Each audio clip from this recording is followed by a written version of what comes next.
Jemi në një transmetim të drejt për drejt të breaking, do të ndalemi në zhvillime të tjera. Së pari do të flasim për vrasjen e biznesmenit italian në Tepelen, duket se policia tashmë ka zbardhur edhe dinamikën dhe rrethana teksa i ngjarje të rëndë, duke shfrytzuar edhe kamerat e sigurisë. Konkretisht autori është shpallur në kërkim. Në dyshimet e para bëhet fjalë për një konflikt promotive të çastit, madje për dritat e gjata të makinës. Këtë por edhe zhvillime të tjera, çfarë po ndodh, një sër atentatesh në Shqipëri dhe masat që do duhen të merren. Unë kam kënaqësinë të kem në studio për të ndalur gjërësisht zotin Mitat Afari, ish drejtues i lartë i Policisë së Shtetit. Mirë se erdhët. Kënaqësi t'ju kemi në studio. Do të na bashkohet në këtë komunikim edhe kolegu Elvis Myrta. Elvisi, përshëndetje.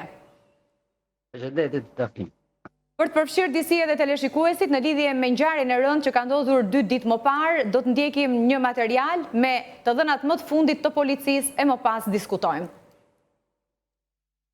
Policia e Gjirokastrës ka zbardhur vrasjen e biznesmenit italian Edoardo Sarki, i cili u ekzekutua në orët e para të 26 shtatorit në aksin rrugor Nivit Salari. Trupi pa jetë e tij u gjet në vendin e quajtur Qafa Dilanit. Pas hetimeve uniformat blu kanë identifikuar dhe shpallur në kërkim autorin çoban të dyshuar të vrasjes, i identifikuar si Kamber Sulçaj, 48 vjeç, banues në Mesaplik të Vlorës.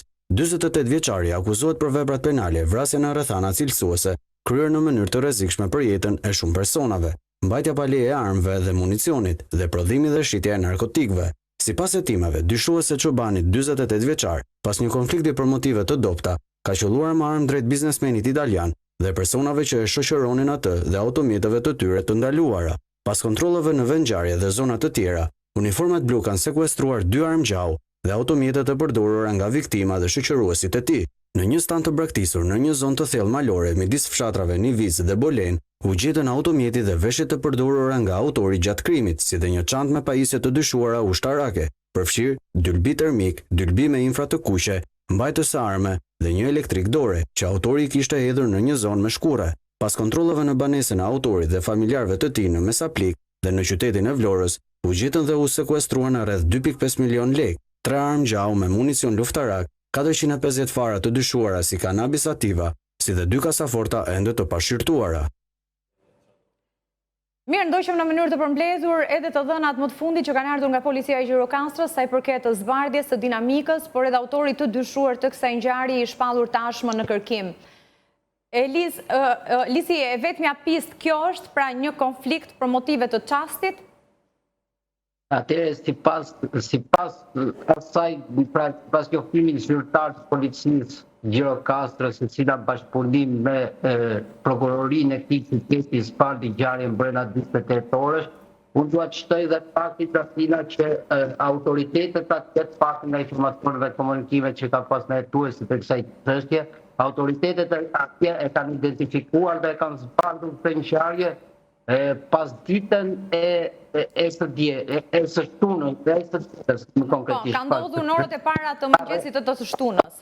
Ngjarja ka ndodhur rreth orës 12:30, pra në orët e para direkt mes të zbardhur kjo ngjarje, por për shkak dhe sepse kanë qenë zonë për shkapur autorin e kësaj ngjarje dhe ka ndodhur dhe ajo kakofonia apo ai misteri që mediat e quajtën mister, duke mbajtur dhe aty kanë mbajtur në mënyrë të qëllimshme, pra dhe personat që kanë qenë me viktimën, pra 3 personat, biznesmeni dhe 2 djemtë që kanë mbajtur aty për shkak të humbin gjurmë dhe për ta bërë ngjarjen pra e gjithë kjo ka qenë pjesë e hetimit me qëllim që të tapëj autorin i dyshuar i kësaj ngjarje, i cili sot është shpallur në kërkim. Pra, më njëherë pas kamerave të sigurisë, është identifikuar personi, është identifikuar makina, është që policia sot zbardhi dhe itinerarin e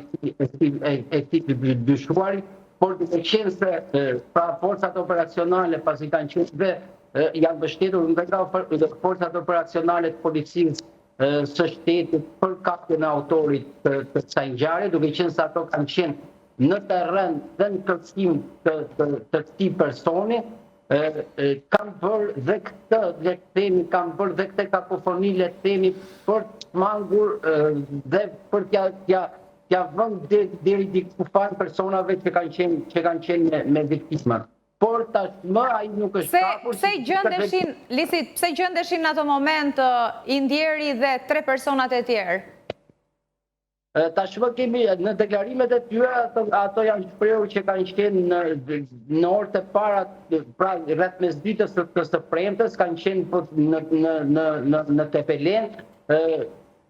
Ortaku i tyre pra ka një shtëpis atje që përdor për turizëm, le të themi, apo për të shkuar aty në fundjavë, pra shtëpi pushimi ku janë persona të cilët pothuajse javë për javë dalin për gjatë dhe kanë atë gjithë pra të premten kanë organizuar që të dalin për gjatë, kanë konsumuar drek në këtë banesë dhe më pas kanë shkuar për gjatë. Pra kanë qenë këto deklarimet e tyre të cilët kanë shpjeguar gjithë dinamikën e itinerari të shkuar nga Tirana drejt Tepelenës. Ndërkohë do ta çtoja këtë dafina që autori dyshuar X-a ngjarje dhe pse jo në mënyrë zyrtare dyshohet se ka kaluar kufirin dhe është arratisur drejt Greqisë. Po, përpara se të pyes zotin Avari dhe një pyetje të fundit Lisi, ka marrë vetëm një plumb në këmbë biznesmeni dhe pikërisht ky plumb i ka shkaktuar humbjen e jetës, që do të thotë ka pasur hemorragji për një kohë të gjatë në vendngjarje? Atëherë referuar dinamikës, por gjithmonë në dëshmitë e personave që kanë qenë dhe që kanë shoqëruar atë, pra janë nga dëshmitë. Kjo e vënë sipas grupit të hetimor është vetëm nga dëshmitë e personave që kanë qenë me të, kanë qenë dy makina, janë shkëmbyer mes tyre. Në momentin që janë shkëmbyer, ka qenë ky konflikti për dritat. E qartë.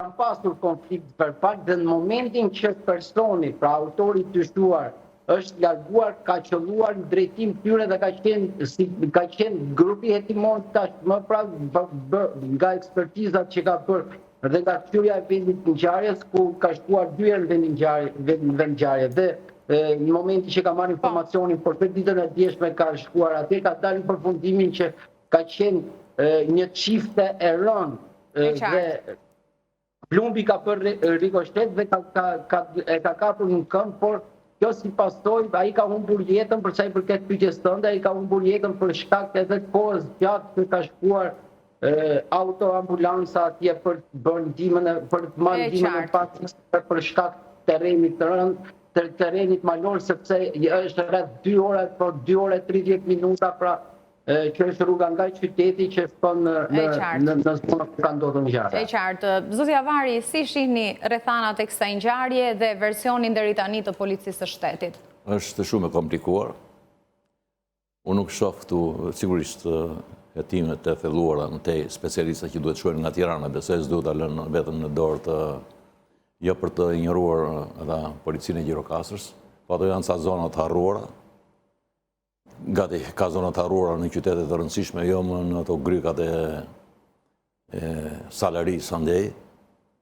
Ajo natën udhëton i huaj në gërgjet, është e pa justifikuar, pa njerëz. Ata që kanë qenë me të thonë se s'kemi parë, pastaj nuk e di ku e gjetën këtë informacioni që janë ndeshur për shkak dritash makine, të kërcas kanë dhe shikovi, qobani me kanë dhe shikovi në mal. Ka 35 vjetë e policia akoma nuk është në gjendje që t'i kontrollojë, janë situata shumë të komplikuar dhe askush, jo unë po s'besoj askush nuk del dot në konkluzione të thotë që derisa të vazhdojnë hetimet. Do zgjas kjo punë. Mendoni se duhet të ketë angazhim edhe nga strukturat qendrore të policisë apo edhe të prokurorisë në një rast të tillë? Mendoj po patjetër. Apo janë kapacitetet në nivel vendor? Jo, mendoj po patjetër. Nga Tirana duhet të vënë vizë prokuroria e posaçme